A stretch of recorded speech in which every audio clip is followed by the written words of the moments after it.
Leslie and I moved into the Stark Tower. Mr. Stark had practically forced us to.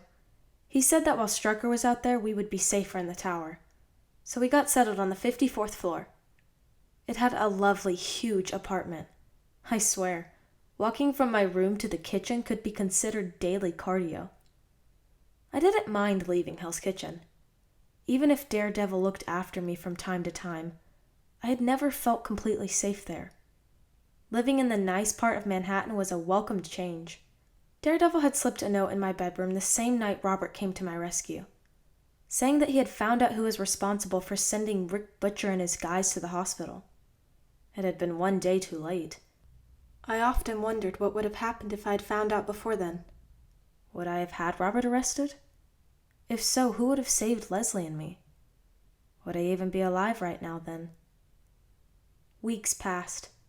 I tried asking Miss Hill when Robert would be released. I was trying to find out without letting on that I actually cared. But she never answered me with a clear date. It was very annoying. The incident with Strucker's thugs made me realize I needed to know how to defend myself if I wanted to be involved in this world. Even having the D-trick was dangerous now. But I didn't want to give it up. So I decided to spend at least 2 hours of training each day.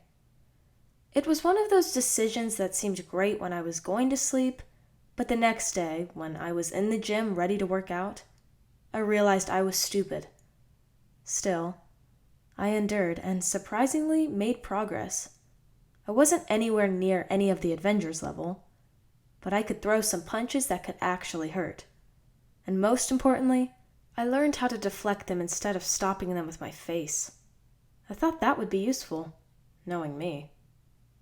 Now Dr. Banner, Mr. Stark, and I were in the lab, talking about the project. We had been working on the Ultron program for the last couple of hours, but we were getting nowhere. "There are too many variables," Dr. Banner said, pessimistic. He took off his glasses and rubbed his face. He was tired of doing research for the Ultron program without getting results. We all were. Mr. Stark rested on the back of his chair and crossed his arms. "We are missing something," he said. "We're not missing anything," I said. "We can't think of all the scenarios right now, so we can't prepare for them." I pondered for a second before continuing.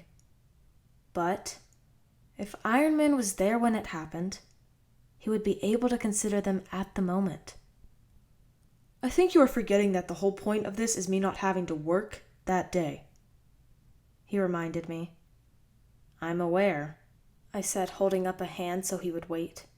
"What I'm saying is how you would do it." They frowned. "How?" He humored me. "You would observe the situation, think of all the variables, and improvise a plan," I said, and they nodded slowly. "You would improvise," I repeated as if it were obvious. "We heard you," Dr. Banner said. "Where are you getting at?"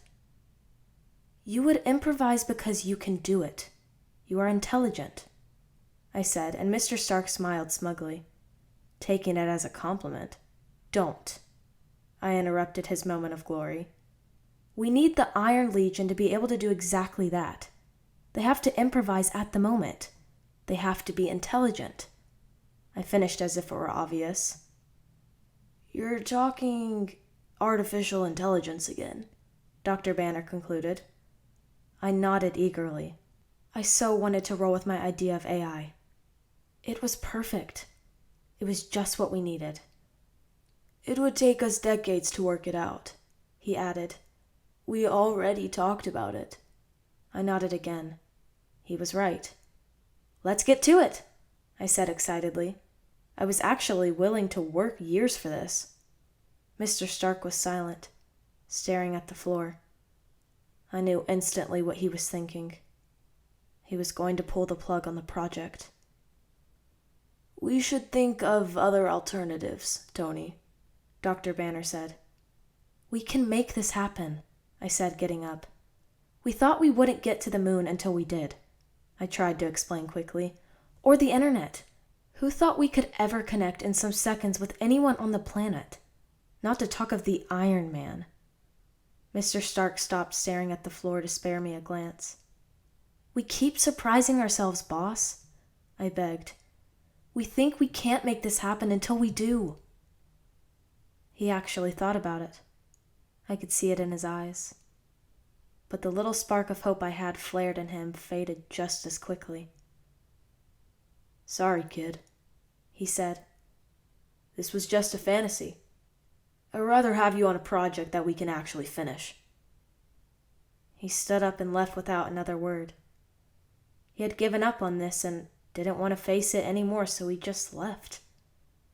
I stood there like a statue. If this project was over, so was I in this company.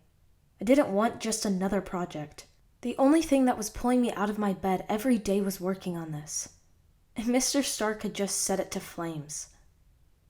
Dr. Banner stood there awkwardly looking at me. "Are you okay?" he asked. I turned my back on him and breathed deeply. It was almost funny that it was me who was trying to remain in control, while the man that could turn into the Hulk was standing so close to me. "Yeah," I said. I cleared my throat and turned to him. "Yeah, I'm fine, doctor." I walked around the table and started to pretend like I was doing something on my computer. "I'll just close the files and go home. You don't have to wait for me." He took a second but then nodded. "Okay," he said. And just like that, he cautiously left the room, leaving me alone in the lab. He clearly knew that I was annoyed, but he didn't know how much this whole project meant to me. And now it was all over. I stayed in the lab staring at the documents. The report, the pictures, the research. All my work was going to get archived and forgotten. It annoyed me. Mr. Stark came into the room and stopped when he saw me. He clearly didn't expect to see me. "I thought you were home," he said. "It's late." "Didn't see a point of going to bed early," I countered, "seeing as I'm out of a job." He walked cautiously towards me and sat down close to me. "Are you upset?" he asked. I looked at him with a serious face. I was going with sarcasm. I knew, he knew, everybody knew it. "No," I said. "I'm dandy." "I'll find another project for you to work on," he offered. I rubbed my face frustrated. "It's not that, sir," I said. "You just told me that 4 months of work were for nothing." I scoffed. And I'm not even mad about that. I looked down at my lap. I really thought I could pull this off, make things better. "I know," he said. I looked up at him. "You knew, didn't you?" I said. He knew I would put my heart and soul into this. He nodded. "How?" I asked. "You were looking for the same thing I was when I first started being Iron Man," he told me. I rose my brow, expecting him to continue. "Redemption." I looked away. Well, fuck. "Sir, I have found Strucker. He's in Sokovia," Jarvis suddenly announced. Mr. Stark stood up and hurried towards the door. "Tell the team, Jarvis," he said. "We are going in." But he stopped at the door. He looked over his shoulder towards me. "Go home, kid. We'll talk tomorrow." And he left. I took the stairs down to the apartment. I would take as much time as I could to delay the inevitable argument with Leslie. I opened the door and went directly to the kitchen, opened the fridge and just looked inside. I stayed like that for a while, staring at the 2 bottles of beer. When we had arrived at the apartment for the first time, Mr. Stark had told us someone had bought all the groceries that we would need for a week or so. I got that he was trying to be nice and all, but he should have known that Leslie didn't drink beer. She was more of a drink a whole bottle of red wine while watching TV. I'm sure she secretly wanted to be a suburban mom. But life had taken her on a different path. I had been a huge rock in her way. We both knew that. And now, those 2 beers were taunting me. Are you making out with the fridge? Leslie said behind me. I turned around, closing the fridge. What? No. Why are you here so early? She asked, going to the fridge and taking out a brick of orange juice. Aren't you going to the gym? I scrunched my nose. I hated the orange juice that came in bricks. It was too sweet and bitter at the same time. I didn't understand it. No, I trailed off. Mr. Stark let me go. Oh, that's nice, she said. She hesitated and awkwardly added, Do you want to do something? We could go shopping. I frowned. We don't like shopping, I reminded her, confused. Oh, yeah, she said as if she had just remembered that simple fact about her own hobbies. She took the glass of orange juice to her lips and thought of another plan. Well, we can do something else. Dinner out? That would be nice, but I dismissed quickly.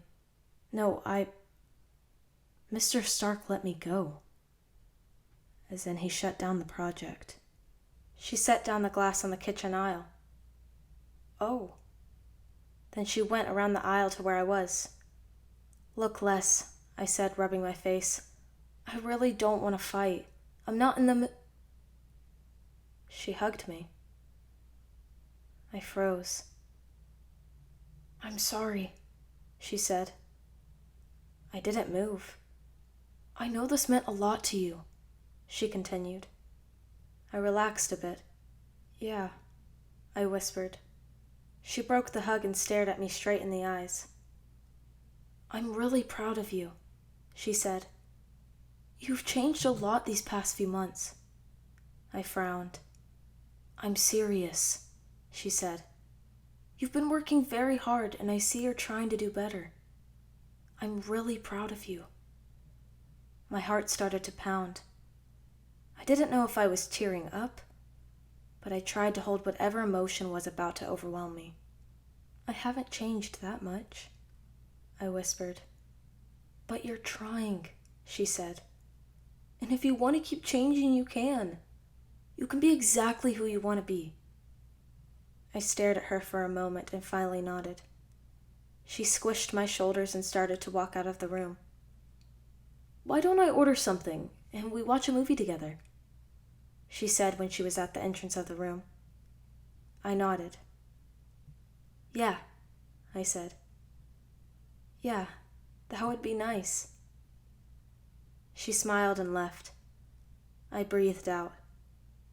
I felt relieved. We hadn't had a conversation like that in years.